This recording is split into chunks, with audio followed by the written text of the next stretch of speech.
Kabupaten sedang melihat ke lapangan proses vaksinasi yang ada di Kabupaten Jatinangor.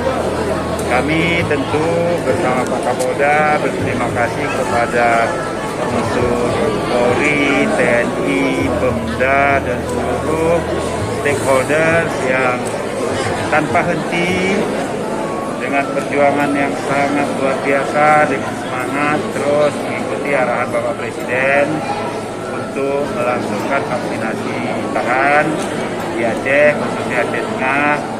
Omikron bisa kita kendalikan. Sekali lagi pada aparat Polri, TNI, Kejaksaan, Pemda, dan lain-lain, terima kasih atas kerjasama dan kerja kerasnya, utamanya kepada masyarakat yang dengan kesadaran ini datang untuk vaksinasi.